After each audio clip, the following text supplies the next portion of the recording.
Dear students, welcome to digital learning. We have been studying the subject financial accounting 6, and during the examination, university examination, we have stopped the online classes, and today we are again beginning the online classes, and we have been studying chapter 4 or fourth unit of financial accounting 6, and we have completed 6 sessions in this chapter, and today we are in the 7th session. Here we will work out a problem in relation to the alteration of capital and internal reconstruction. The problem is like this. This is the 5th problem that is taken from Anglo University question paper 2011, and it is a 12 marks question. Balance sheet of Narmada Limited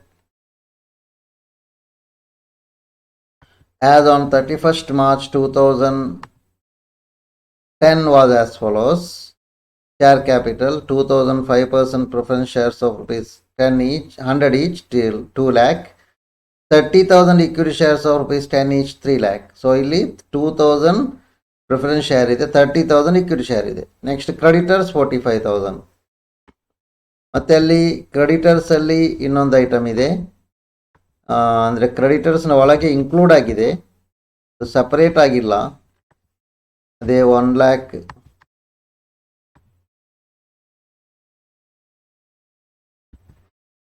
ಅಂದರೆ creditors 45,000. ಆ creditors ಅಲ್ಲಿ 30,000 ಏನಂದ್ರೆ preference dividend ಅಲ್ಲ, ಏನಂದ್ರೆ ಅಲ್ಲಿ creditors 45,000 ಇದೆ, ಮತ್ತೆ preference dividend ಇನ್ arrears 30,000 ಇದೆ. ಅದು ನೋಟ್ ಅಷ್ಟೇ, ಅದು ಫುಟ್ ನೋಟ್ ಆಗಿ ಕೊಟ್ಟದ್ದು. ಅದು ಕಂಟಿಂಜೆಂಟ್ ಲಯಬಿಲಿಟಿ ಅಂತ ಹೇಳ್ತೇವೆ ಅದಕ್ಕೆ. ಪ್ರಿಫರೆನ್ಸ್ ಡಿವಿಡೆಂಡ್ ಇನ್ ಏರಿಯರ್ಸ್ 30,000, ಅದು contingent liability. Next good will 80,000, buildings 90,000, machinery 1,25,000, patents 60,000, preliminary expenses 20,000, profit and loss account 1,70,000. There is one intangible asset, goodwill, 2 fictitious asset, preliminary expense and profit and loss account 1,70,000. So here one more intangible asset, patent, we have 60,000. So total of the balance sheet is 5,45,000. Now the directors propose to reduce the share capital and provide sufficient fund amount for the following purposes. So here they are making a reduction in the share capital. Share capital reduction ಮಾಡೋದು ಹೇಗೆ ಅಂತ ಮತ್ತೆ ಕೊಟ್ಟಿದ್ದಾರೆ. ಫಸ್ಟಿಗೆ ಆ share capital reduction ಮಾಡಿ ಏನು ಮಾಡಬೇಕು, ಯಾವ ಪರ್ಪಸ್ಸಿಗೆ ಆ ಅಮೌಂಟ್ ಅನ್ನು ಬಳಸಬೇಕು, for that sufficient amount is used for which, what is the purpose for which the amount of reduction, capital reduction is used. To write off profit and loss account, debit balance and goodwill. ಫಸ್ಟಿಗೆ profit and loss account debit balance ಅನ್ನು write off ಮಾಡ್ಬೋದು, goodwill ಅನ್ನು write off ಮಾಡಬೇಕು. ಮತ್ತೆ ನಂತರ to write down the value of the machinery by 20,000 and patent by 30,000. ಮೆಷಿನರಿನ 20,000 reduce ಮಾಡಬೇಕು, write off ಮಾಡ್ಬೋದು. ಮತ್ತೆ patent should be written down by 30,000. ಮತ್ತೆ ಇನ್ನೂ ಸಹ ಕ್ಯಾಪಿಟಲ್ ರಿಡಕ್ಷನ್ ಅಲ್ಲಿ ಬ್ಯಾಲೆನ್ಸ್ ಇದ್ರೆ, any balance available by the reduction of the capital to be used to write down the value of the goodwill. ಇನ್ನೂ ಉಳಿದ್ರೆ goodwill ಅನ್ನು write off ಮಾಡಬಹುದು. ಕೊನೆಯದಾಗಿ scheme of the reconstruction approved was as follows. ಮತ್ತೆ ಈ capital reduction ನ scheme ಏನಿದೆ, reconstruction ನ ಸ್ಕೀಮ್ ಏನಿದೆ ಅಂತ ನೋಡೋಣ. First of all, for every 5% preference shares, ಅಂದರೆ ಓಲ್ಡ್ ಕಂಪನಿಯಲ್ಲಿರುವಂತಹ 5% ಪ್ರಿಫರೆನ್ಸ್ ಶೇರ್ ಇದೆಯಲ್ಲ, 5 ಪ್ರಿಫರೆನ್ಸ್ ಶೇರ್ ಅಲ್ಲಿದ್ದರೆ 8% ಪ್ರಿಫರೆನ್ಸ್ ಶೇರ್ಸ್ rupees 100 ಈಚ್. ಹೊಸ ಕಂಪನಿಯಲ್ಲಿ 3 ಪ್ರಿಫರೆನ್ಸ್ ಶೇರ್ ಸಿಗುತ್ತೆ, it is 8% preference share 100 each. And 20 equity shares of rupees 2 each to be issued. ಅಂದರೆ ಒಬ್ಬ ವ್ಯಕ್ತಿಯಲ್ಲಿ 5 ಪ್ರಿಫರೆನ್ಸ್ ಶೇರ್, ಅಂದರೆ 5 ಪ್ರಿಫರೆನ್ಸ್ ಶೇರ್ಸಿಗೆ 3 ಹೊಸ ಪ್ರಿಫರೆನ್ಸ್ ಶೇರ್, 20 ಈಕ್ವಿಟಿ ಶೇರ್ ಸಿಗುತ್ತೆ. ಗೊತ್ತಾಯ್ತಲ್ವಾ? Yes. Next one, for every ₹10 accumulated arrears of the dividend. Accumulated arrears of dividend 30,000 ಇದೆ. ಅಲ್ಲಿ ₹10 accumulated ಡಿವಿಡೆಂಡಿಗೆ for 10 rupees amount of 10 rupees, that is 4 rupees 10 accumulated arrears of preference dividend ಅಷ್ಟು 10 ರೂಪಾಯಿಗೆ 1 equity share of rupees 2 is to be issued. ಅಂದರೆ 30,000 accumulated preference dividend ಇದೆ, ಆದರೆ ಅದಕ್ಕೆ ಎಷ್ಟು ಕೊಡಬೇಕು? ಒಂದು 10 ರೂಪೀಸಿಗೆ ಒಂದು ಶೇರ್ನಾಗೆ ಕೊಡಬೇಕು. ಹಾಗಾದರೆ ಅದನ್ನು ಹೇಗೆ ಅಂತ ಕ್ರಾಸ್ ಮಲ್ಟಿಪ್ಲೈ ಮಾಡಿ ಕ್ಯಾಲ್ಕುಲೇಷನ್ ಮಾಡಬೇಕು, ಎಷ್ಟು ಶೇರ್ ಸಿಗ್ತದೆ. For every 5 old equity shares of rupees 10 each, ಅಂದರೆ ಓಲ್ಡ್ ಇಕ್ವಿಟಿ ಶೇರಲ್ಲಿ ಎಷ್ಟಿದೆಯೋ ಅದರಲ್ಲಿ 5 ಶೇರಿಗೆ for 5 old equity shares of 10 each they will get 1 new equity share of rupees 2. ಅವರಿಗೆ ಎಷ್ಟು ಸಿಗ್ತದೆ? ಒಂದು ಇಕ್ವಿಟಿ ಶೇರ್ ಸಿಗ್ತದೆ. ಇಕ್ವಿಟಿ ಶೇರ್ನ ಬೆಲೆ 2 rupees. ಈ 3 ಸ್ಕೀಮ್ ಇದೆಯಲ್ಲ, 3ರಲ್ಲಿ 4 ಐಟಮ್ಸ್ ಇದೆ, 3 side ಹೆಡ್ಡಿಂಗಲ್ಲಿ 3 ಪಾಯಿಂಟಲ್ಲಿ.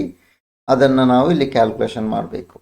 Give necessary journal entries and prepare capital reduction account. Also prepare the reconstructed balance sheet of the company. ನಾವು we will see this scheme of reconstruction ಹೇಗೆ ಮಾಡಿ ಆಗ್ತದೆ, ಕ್ಯಾಲ್ಕುಲೇಷನ್ ಹೇಗೆ ಆಗ್ತದೆ ನೋಡೋಣ. ಫಸ್ಟ್ ಆಫ್ ಆಲ್ ಅಲ್ಲಿ ಕೊಟ್ಟ ಅದೇ ಪಾಯಿಂಟ್ ಇದೆ, ಈಗ ನೀವು ಅದನ್ನು ಓದಬೇಕು. ಫಸ್ಟ್ ಪಾಯಿಂಟಲ್ಲಿರುವಂತಹ first point of reconstruction scheme ಇದೆ, ಅದನ್ನು ಓದಬೇಕು. ಫಾರ್ 5 ಶೇರ್ಸ್, ಓಲ್ಡ್ ಕಂಪನಿಯಲ್ಲಿ 5 ಪ್ರಿಫರೆನ್ಸ್ ಶೇರ್ ಇದ್ದರೆ 3 ನ್ಯೂ ಪ್ರಿಫರೆನ್ಸ್ ಶೇರ್ಸ್. ಅರ್ಥ ಇದಲ್ಲ? ಅಲ್ಲಿ ಎಷ್ಟು ಪ್ರಿಫರೆನ್ಸ್ ಶೇರ್ ಇದೆ ಬ್ಯಾಲೆನ್ಸ್ ಶೀಟ್ ನೋಡಿ. ಬ್ಯಾಲೆನ್ಸ್ ಶೀಟ್ ನೋಡಿದರೆ ನಿಮಗೆ ಕಾಣ್ತದೆ, ಬ್ಯಾಲೆನ್ಸ್ ಶೀಟಲ್ಲಿ 2000 ಪ್ರಿಫರೆನ್ಸ್ ಶೇರ್ ಇದೆ. 2000 ಪ್ರಿಫರೆನ್ಸ್ ಶೇರ್ ಇದೆ. So 3 new shares for 5 old share. ಹಾಗಾಗಿ 2000 into 3 divided by 5. So in the new company they will get 1200 preference shares. 1200 shares into rupees 100, you will get 1,20,000. ಹಾಗಾಗಿ new preference share ಎಷ್ಟಾಗ್ತದೆ cost? 1,20,000. Then for 5, ಇದು first ಪಾಯಿಂಟಲ್ಲೇ ಇರುವಂಥದ್ದು, point A ಅಲ್ಲೇ ಇರುವಂಥದ್ದು. A ಅಲ್ಲಿ ಒಕ್ಕಟದಲ್ಲಿ point number A, ಹೌದು, A ಅಲ್ಲೇ ಇರುವಂಥದ್ದು. For 5 preference share 20 new equity share, ಅಂದರೆ ಅಲ್ಲಿ 2000 ಪ್ರಿಫರೆನ್ಸ್ ಶೇರ್ ಇದೆ, ಅದಕ್ಕೆ 20 ಪ್ರಿಫರೆನ್ಸ್ ಶೇರ್ ಸಿಗುತ್ತೆ. ಎಷ್ಟಕ್ಕೆ? 5ಕ್ಕೆ. 5 ಪ್ರಿಫರೆನ್ಸ್ ಶೇರ್ ಇರುವವರಿಗೆ 20 ಇಕ್ವಿಟಿ ಶೇರ್ ಸಿಗುತ್ತೆ. ಅರ್ಥ ಆಯ್ತಾ? 5 ಪ್ರಿಫರೆನ್ಸ್ ಶೇರ್ ಇದ್ದರೆ ಅವರಿಗೆ ಎಷ್ಟು ಸಿಗುತ್ತೆ ಇಕ್ವಿಟಿ ಶೇರ್? 20 ಸಿಗುತ್ತೆ. So 20 divided by 5. So 2000 into 20 divided by 5, 8000 shares. So preference share ಹೋಲ್ಡರಿಗೆ ಈಗ ಎಷ್ಟು ಇಕ್ವಿಟಿ ಶೇರ್ ಸಿಗುತ್ತೆ? 8000 ಇಕ್ವಿಟಿ ಶೇರ್ ಸಿಗುತ್ತೆ. ಕಾಸ್ಟ್ ಎಷ್ಟು? ₹2 per ಶೇರ್. ಅಲ್ಲಿ ಪಾಯಿಂಟ್ ನಂಬರ್ 1 ಎ ಅಲ್ಲೇ ಕೊಟ್ಟಿದ್ದಾರೆ. 8000 into 2, 16,000. ಓಕೆ, ಈಗ ಪಾಯಿಂಟ್ ನಂಬರ್ 1 ಅಲ್ಲಿ ಪಾಯಿಂಟ್ ಎ ರೀಕನ್ಸ್ಟ್ರಕ್ಷನ್ ಸ್ಕೀಮ್ ಮುಗಿಯಿತು. ಬಿ ನೋಡಿ, ಅಲ್ಲಿ arrears of dividend settled by the issue of equity share. Arrears of dividend, preference dividend ಇದೆಯಲ್ಲ, ಅವರಿಗೂ ಇಕ್ವಿಟಿ ಶೇರನ್ನು ಕೊಡ್ತಾ ಇದ್ದಾರೆ. ಹೇಗೆ ಕೊಡುವುದು? For every rupees 10 arrears, 10 rupees arrears ಇದ್ದರೆ 1 ನ್ಯೂ ಇಕ್ವಿಟಿ ಶೇರ್. ಹಾಗಾಗಿ 30,000 ಏರಿಯರ್ಸ್ ಇದೆ ಅಂತ ಬ್ಯಾಲೆನ್ಸ್ ಶೀಟಲ್ಲಿ ಲಯಾಬಿಲಿಟಿ ಸೈಡಲ್ಲಿ ಕೊನೆಗೆ ಕೊಟ್ಟಿದ್ದಾರೆ. 30,000. So ₹2 for 10 rupees. 2 divided by 10. So 6,000 rupees they will get equity share. So again, for every 5 equity shares, next point C ಇದೆ ಅಲ್ಲಿ, for every 5 equity share 1 new equity share. So there are 30,000 equity shares ಕೊಟ್ಟಿದ್ದಾರೆ balance sheet ಅಲ್ಲಿ. 30,000 into 1 by 5, because for 5 they will get 1 new share. So 6,000 shares. 6,000 into 2, you will get 12,000 equity share. So ಈಗ equity share, 3 equity share 3 type ಅಲ್ಲಿ ಬಂದಿದೆ. ಒಂದು 8,000, ಮತ್ತೊಂದು 30,000, ಮತ್ತೊಂದು 30,000 ಅಲ್ಲ, ಇದು ಕಡಿಮೆ ಆಗ್ತದೆ. ಇಲ್ಲಿ 8,000 ಮತ್ತೆ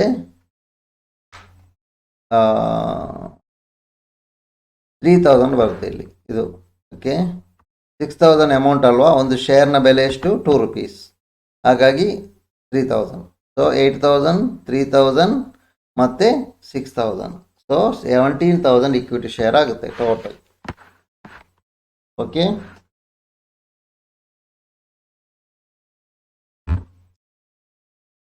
ನೆಕ್ಸ್ಟ್ ಇದನ್ನೆಲ್ಲ ನೋಡಿ ಈಗ ಏನು ಮಾಡಬೇಕು, we have to do the journal entries in the books of Narmada Limited. First of all, preference share ಅನ್ನು ನೋಡುವ. ಓಲ್ಡ್ ಪ್ರಿಫರೆನ್ಸ್ ಶೇರ್ ಎಷ್ಟು 5% ಪ್ರಿಫರೆನ್ಸ್ ಶೇರ್ ಕ್ಯಾಪಿಟಲ್ ಎಷ್ಟಿದೆ ಬ್ಯಾಲೆನ್ಸ್ ಶೀಟಲ್ಲಿ 2 lakh. ನ್ಯೂ ಪ್ರಿಫರೆನ್ಸ್ ಶೇರ್ ಎಷ್ಟು ಕೊಡ್ತಾ ಇದ್ದಾರೆ 8% ಪ್ರಿಫರೆನ್ಸ್ ಶೇರ್ ಕ್ಯಾಪಿಟಲ್ 1,20,000 ನ್ಯೂ. ಮತ್ತೆ preference share ಹೋಲ್ಡರಿಗೆ ಇಕ್ವಿಟಿ ಶೇರ್ ಕ್ಯಾಪಿಟಲ್ ಎಷ್ಟು ಕೊಡ್ತಾ ಇದ್ದಾರೆ 2 ಇಕ್ವಿಟಿ ಶೇರ್ ಕ್ಯಾಪಿಟಲ್ 16,000. ಇಲ್ಲಿ ನೋಡಿ ಕ್ಯಾಲ್ಕುಲೇಷನ್ ಈಗ ಮಾಡಿದ್ದು 1,20,000 ಮತ್ತು 16,000. ಓಕೆ, ಸೊ 1,36,000 ಆಯಿತು. Remaining 64,000 capital reduction account. Clear. ನಂತರ ಏರಿಯರ್ಸ್ ಆಫ್ ಡಿವಿಡೆಂಡ್ ಇದೆಯಲ್ಲ, ಅದು ಅವರಿಗೆ ಎಷ್ಟು ಇಕ್ವಿಟಿ ಶೇರ್ ಕೊಡ್ತಾರೆ ಏರಿಯರ್ಸ್ ಆಫ್ ಡಿವಿಡೆಂಡಿಗೆ 6,000. ಆದರೆ ಇಲ್ಲಿ ಏರಿಯರ್ಸ್ ಆಫ್ ಡಿವಿಡೆಂಡ್ ಅಂತ ಒಂದು ಐಟಮ್ ಬ್ಯಾಲೆನ್ಸ್ ಶೀಟಲ್ಲಿ ಬರುವುದಿಲ್ಲ, ಅದರಲ್ಲಿ ಫುಟ್ ನೋಟ್ ಆಗಿ ಮಾತ್ರ ಬರ್ತದೆ. ಹಾಗಾಗಿ it is not A real liability, ಅದೊಂದು ಕಂಟಿಂಜೆಂಟ್ ಲಯಾಬಿಲಿಟಿ ಮಾತ್ರ ಅಲ್ವಾ. ಹಾಗಾಗಿ ಇಲ್ಲಿ ನಾವು ಕ್ಯಾಪಿಟಲ್ ರಿಡಕ್ಷನ್ ಅಕೌಂಟಲ್ಲಿ ಡೆಬಿಟ್ ಮಾಡುವಾಗ ಏರಿಯರ್ಸ್ ಆಫ್ ಡಿವಿಡೆಂಡ್ ಅಕೌಂಟ್ ಅಂತ ಡೈರೆಕ್ಟಾಗಿ ಡೆಬಿಟ್ ಮಾಡಲಿಕ್ಕೆ ಆಗುವುದಿಲ್ಲ, ಯಾಕಂದರೆ ಅಂಥ ಐಟಮೇ ಅಲ್ಲಿ ಬ್ಯಾಲೆನ್ಸ್ ಶೀಟ್ ಟೋಟಲನ್ನು ಅಂಡರಲ್ಲಿ ಬರುವುದಿಲ್ಲ. It is coming as A, it is recorded as A foot note ಅಷ್ಟೇ. ಸೊ ಹಾಗಾಗಿ ನಾವು arrears of dividend is A contingent liability, it is A loss, hence capital reduction account is debited. ಹಾಗಾಗಿ ನಾವು capital reduction ಅಕೌಂಟಿಗೆ ಡೈರೆಕ್ಟಾಗಿ debit ಮಾಡುವ, ಅಲ್ಲಿ dividend ಏನಿಲ್ಲ, ಫುಲ್ ಅಮೌಂಟ್ ಇದು ರಿಡಕ್ಷನ್ನೇ, ಯಾವ ಲಯಾಬಿಲಿಟಿಯೂ ಅಲ್ಲಿ ಇಲ್ಲ. ಲಯಾಬಿಲಿಟಿ ಇರುವಂಥದ್ದು ಕಂಟಿಂಜೆಂಟ್ ಆಗಿರುವಂಥದ್ದು ಅಷ್ಟೇ. Okay, so capital reduction account debtor to equity share capital account, ಅವರಿಗೆ ಇಕ್ವಿಟಿ ಶೇರ್ ಕ್ಯಾಪಿಟಲೇ ಕೊಡ್ತಾರೆ ಅಲ್ವಾ. ಇಲ್ಲಿ ನೋಡಿ, ಇಲ್ಲಿ 6,000 ಏರಿಯರ್ಸ್ ಆಫ್ ಡಿವಿಡೆಂಡಿಗೆ 6,000 equity share capital. So capital reduction account debtor to equity share capital 6,000 being the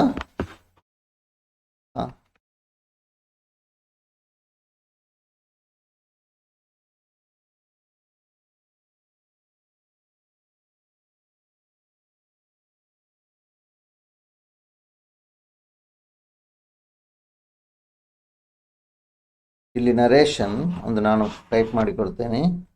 being the arrears of preference dividend, being the arrears of preference dividend settled by preference dividend settled by issue of equity shares.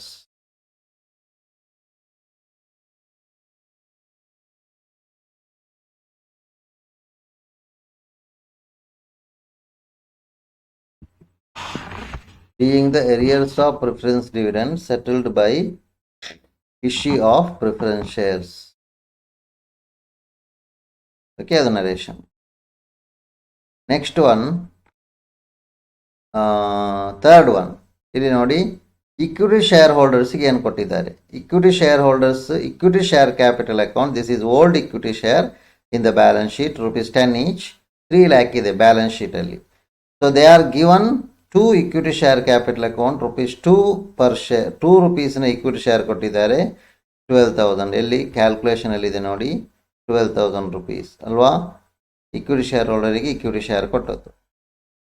So equity share capital account ₹10, 2 equity share capital account ₹2. So this is 3 lakh, this is 12,000. So balance is 2,88,000, which is transferred to capital reduction account. Okay, now there are, from these 3 journal entries we got capital reduction. ಈಗ ನೋಡಿ ಎಷ್ಟು capital reduction ಬಂತು. First general ಎಂಟ್ರಿಯಲ್ಲಿ 64,000. Okay, 64,000 minus here credit ಅಲ್ಲ, ಇಲ್ಲಿ debit ಅಲ್ಲಿ ಇದೆ, ಇಲ್ಲಿ ಕ್ರೆಡಿಟ್ ಅಲ್ಲಿ ಇರೋದು ಡೆಬಿಟ್ ಅಲ್ಲಿ ಇದೆ. ಸೊ 64,000 ಮೈನಸ್ 6,000, 64,000 ಮೈನಸ್ 6,000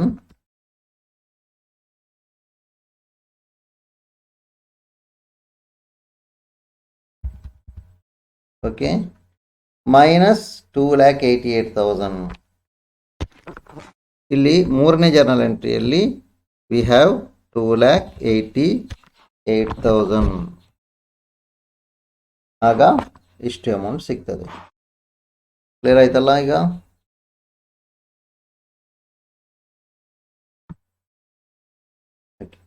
3,46,000 ಸಿಗುತ್ತೆ capital reduction total.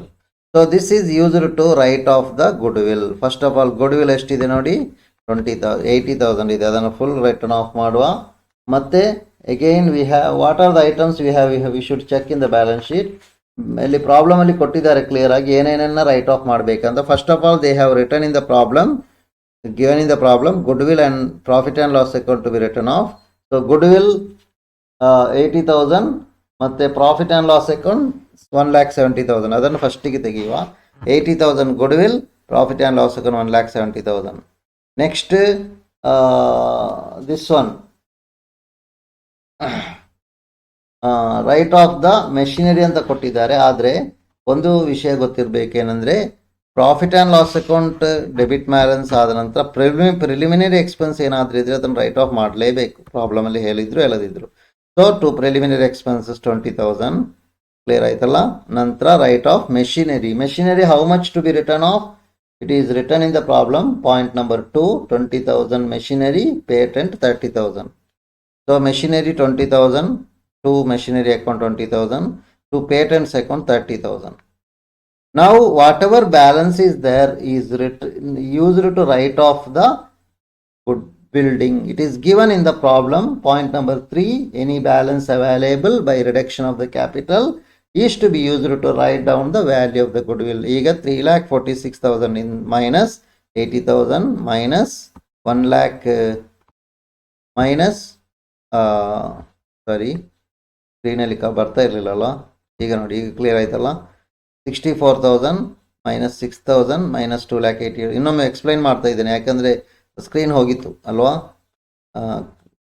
ಹೋದಾಗೆ ಆಯಿತು. ಹಾಗಾಗಿ ಇನ್ನೊಮ್ಮೆ ಎಕ್ಸ್ಪ್ಲೈನ್ ಮಾಡ್ತೇನೆ. 3,46,000 ಕ್ಯಾಪಿಟಲ್ ರಿಡಕ್ಷನ್ ಅಕೌಂಟ್ ಗೊತ್ತಾಯ್ತಲ್ಲ. ಇದು ಇಲ್ಲಿ ನೋಡಿ, ಫಸ್ಟ್ ಇದರಲ್ಲಿ 64,000 ಇದೆ, ಮೈನಸ್ 6,000, ನಂತರ ಮೈನಸ್ 2,88,000, ಮೈನಸ್ ಅಲ್ಲ, ಪ್ಲಸ್ 2,88,000. ಆಗ 3,46,000 ಬರ್ತದೆ. ಓಕೆ, ಇಲ್ಲಿ ಕೊನೆಗೆ plus.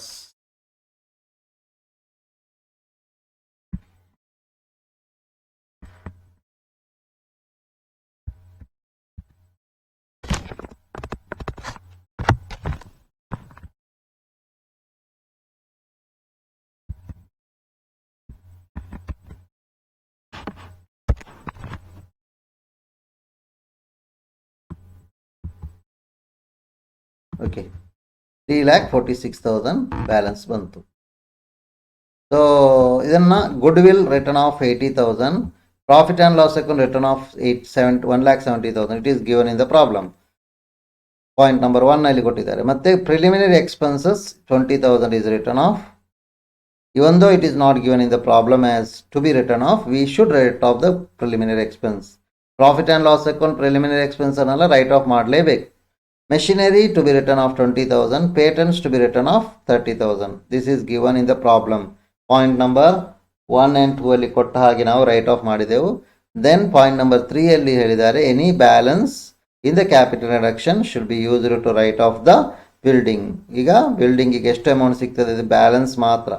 3,46,000 minus 80,000 minus 1,70,000 minus 20,000 minus 20,000 minus 30,000, you will get 26,000 ಸಿಗುತ್ತೆ. ಈ 3,46,000 ಇಂದ ಈ ಇಷ್ಟು ಅಮೌಂಟ್ ಅನ್ನು ಮೈನಸ್ ಮಾಡಿದರೆ you will get 26,000. Okay, so this being various fictitious assets and other assets written off ಅಂತಲ್ಲಿ ನರೇಷನ್ ಬರೆದು ಬಿಟ್ರೆ ಆಯಿತು. ಓಕೆ, ಮತ್ತು ಥರ್ಡ್ ಜರ್ನಲ್ ಎಂಟ್ರಿಗೂ ನೀವು ನರೇಷನ್ ಬರೀರಿ. Being the issue of the, ಇಲ್ಲಿ ಬರೀರಿ, ನಾನು ಇಲ್ಲಿ ಕೊಡಲಿಲ್ಲ. Being the issue of the new equity share for the equity share of ₹2 each for the equity shareholders of the company, ಅಥವಾ being the issue of new equity share of ₹2 each ಅಂತ ಬರೆದ್ರೆ ಸಾಕು. So ಇಲ್ಲಿಗೆ ಇದು ಮುಗಿಯಿತು. ಇನ್ನು ನಾವೇನು ಮಾಡಬೇಕಂದ್ರೆ ಕ್ಯಾಪಿಟಲ್ ರಿಡಕ್ಷನ್ ಅಕೌಂಟ್ ಮಾಡಬೇಕು. ನೋಡಿ, ಈಗ ಕ್ಯಾಪಿಟಲ್ ರಿಡಕ್ಷನ್ ಅಕೌಂಟ್ ಮಾಡುವಾಗ ಎಲ್ಲೆಲ್ಲಿ ಕ್ಯಾಪಿಟಲ್ ರಿಡಕ್ಷನ್ ಇದೆ ನೋಡಿ. ಫಸ್ಟ್ ಆಫ್ ಆಲ್ ಇಲ್ಲಿ ಕ್ರೆಡಿಟಲ್ಲಿದೆ, ಇದನ್ನು ಕ್ರೆಡಿಟರ್ ಸೈಡಲ್ಲಿ ಬರೆಯಿರಿ. ಇಲ್ಲಿ ಡೆಬಿಟಲ್ಲಿ ಇದನ್ನು ಡೆಬಿಟ್ ಸೈಡಲ್ಲಿ ಬರೆಯಿರಿ.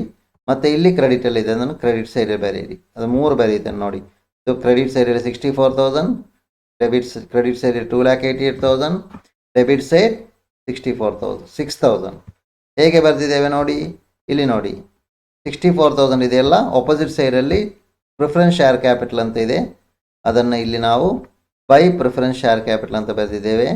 ಅಲ್ಲಿ ಆಪೋಸಿಟಲ್ಲಿ ಇಕ್ವಿಟಿ ಶೇರ್ ಕ್ಯಾಪಿಟಲ್ ಅಂತ ಇದ್ದೇವೆ. ಹಾಗೆ 2,88,000ಗೆ ಏನು ಮಾಡಿದೆವು, ಆಪೋಸಿಟ್ ಸೈಡಲ್ಲಿ ಇಕ್ವಿಟಿ ಶೇರ್ ಕ್ಯಾಪಿಟಲ್ ಇರೋ ಕಾರಣ ಕ್ಯಾಪಿಟಲ್ ರಿಡಕ್ಷನ್ಗೆ by equity share capital account ಅಂತ ಇಲ್ಲಿ ಬರೆದಿದ್ದೇವೆ. ಮತ್ತು ಅಲ್ಲಿ ಇನ್ನೂ ಒಂದು 2ನೇ ಜರ್ನಲ್ ಎಂಟ್ರಿಯಲ್ಲಿ 6,000 rupees ಅದು capital reduction account debtor to equity share capital account ಇದೆ, ಅದನ್ನು ಬರೆದೆವು.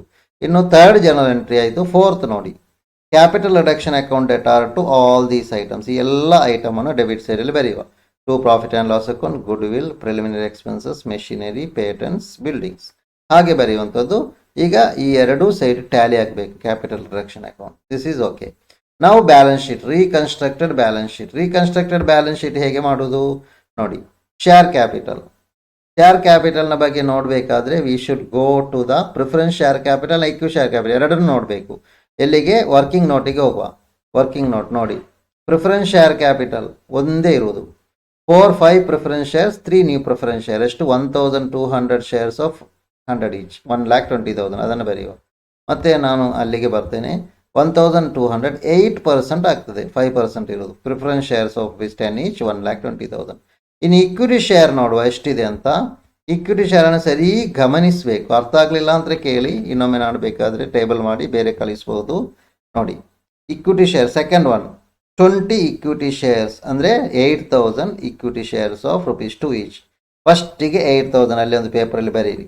8,000 ಹೆಡ್ಡಿಂಗ್, ಸೈಡ್ ಹೆಡ್ಡಿಂಗ್ ಬರೀರಿ, calculation of number of preference shares. First one for preference share holders, preference share ಹೋಲ್ಡರಿಗೆ ಕೊಟ್ಟಂತಹ ಇಕ್ವಿಟಿ ಶೇರ್ ಏನು 8,000, ಕ್ಲಿಯರ್ ಅಲ್ಲ. ಮತ್ತೆ for the arrears of the dividend arrears ಇದ್ದವರಿಗೆ equity share ಕೊಟ್ಟಿದ್ದೇವೆ. ಎಷ್ಟು, 6,000 rupees ಕೊಟ್ಟಿದ್ದೇವೆ. ಒಂದು ಶೇರ್ನ ಬೆಲೆ ಎಷ್ಟು, 2 rupees. ಹಾಗಾಗಿ 6,000 ಡಿವೈಡೆಡ್ ಬೈ 2 ಅಂದರೆ 3,000 rupees ಆಯಿತು. ಸೊ ಇಲ್ಲಿ 8,000 ಆಯಿತು, ಇಲ್ಲಿ 3,000 ಆಯಿತು, ಎಷ್ಟಾಯಿತು 11,000 ಆಯಿತು. ಮತ್ತೆ ಫಾರ್ ದ ಇಕ್ವಿಟಿ ಶೇರ್ ಹೋಲ್ಡರಿಗೂ ಇಕ್ವಿಟಿ ಶೇರನ್ನು ಕೊಟ್ಟಿದ್ದೇವೆ 6,000. ಸೊ ಇಲ್ಲಿ 8,000, ಇಲ್ಲಿ 3,000 ಅಂದರೆ 6,000 ಡಿವೈಡೆಡ್ ಬೈ 2 ಮತ್ತು 6,000. So that is the amount here. 8,000 plus 3,000 plus 2,000, 17,000 shares of ₹2 each, 34,000. ಮತ್ತು creditors 45,000 as it is. Next building, ಎಷ್ಟು ರೈಟ್ ಆಫ್ ಆಗಿದೆ, ಮೈನಸ್ ಮಾಡಬೇಕು, ಪ್ಲಸ್ ಅಲ್ಲ. Buildings how much is written of, building ಅಲ್ಲಿ ಕೊನೆಯ ಜರ್ನಲ್ ಎಂಟ್ರಿಯಲ್ಲಿ ಇದೆ ನೋಡಿ, ಬಿಲ್ಡಿಂಗ್ ಎಷ್ಟು ರೈಟ್ ಆಫ್ ಆಗಿದೆ ಅಂತ. ಕೊನೆಯ ಜರ್ನಲ್ ಎಂಟ್ರಿಯಲ್ಲಿ ಎಷ್ಟು ಕೊಟ್ಟಿದ್ದಾರೆ ಇಲ್ಲಿ ನೋಡಿ. Building return of 26,000, patent 30,000, machinery 20,000 ಹಾಗೆ ಕೊಟ್ಟಿದ್ದಾರಲ್ಲ, ಇದನ್ನು ಮೈನಸ್ ಮಾಡ್ತಾ ಹೋಗಬೇಕು ನೋಡಿ. Machinery 90,000 minus 26,000, 64,000. ಬಿಲ್ಡಿಂಗ್ ಅದು ಮೆಷಿನರಿ 1,25,000 ಇಂದ 20,000 minus return of 1,05,000. Patent 60,000 minus 30,000, so 30,000. Other all assets are completely written off, nothing is pending. So ಇಲ್ಲಿಗೆ ಬ್ಯಾಲೆನ್ಸ್ ಶೀಟ್ ಟ್ಯಾಲಿ ಆಗ್ತದೆ, 1,99,000 ಬರುತ್ತದೆ. Hope you have understood this problem. Thank you for listening to the class. If you have any doubts, you can clarify your doubts. Okay.